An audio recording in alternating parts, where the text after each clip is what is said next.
One morning, Henry was feeling very sorry for himself. Sometimes he could pull trains, but sometimes he felt he had no strength at all. I suffer dreadfully and no one cares. Rubbish, Henry, snorted James. You don't work hard enough.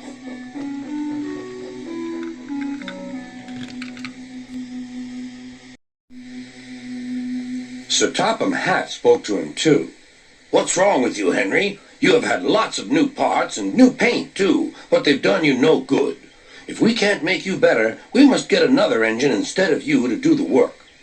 This made Henry, his driver, and fireman very sad. Sir Topham Hatt was waiting when Henry came to the platform. He had taken off his hat and coat and put on overalls. Henry managed to start, but his fireman was not satisfied. Henry is a bad steamer, he said to Sir Topham Hatt.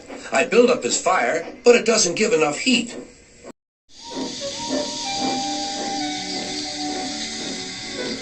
Henry tried very hard, but it was no good. He didn't have enough steam and came to a stop outside Edward's station. Oh dear, thought Henry. I shall have to go away. Oh dear, oh dear. All he could do was to go slowly onto a siding, and Edward took charge of the train.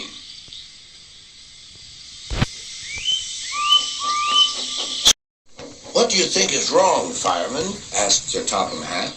Excuse me, sir, he answered, but the fact is the coal is wrong. We've had a poor luck lately, and today it's worse. The other engines can manage. They have big fireboxes. Henry's is small and can't make the heat. With Welsh coal, he'd be a different engine. It's expensive, said Sir Topham Hatt, but Henry must have a fair chance. James shall go and fetch some.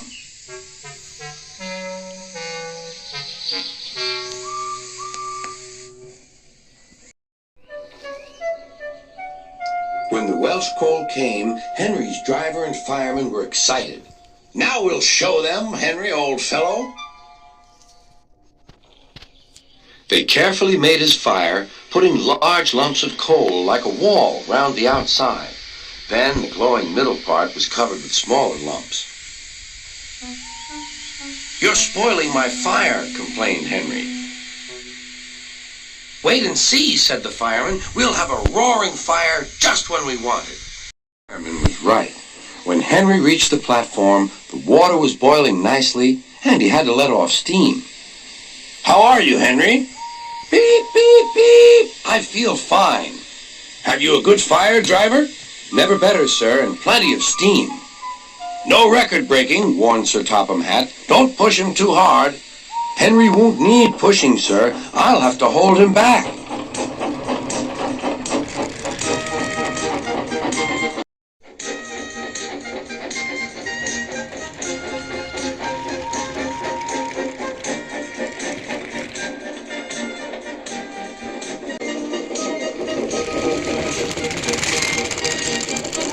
Henry had a lovely day.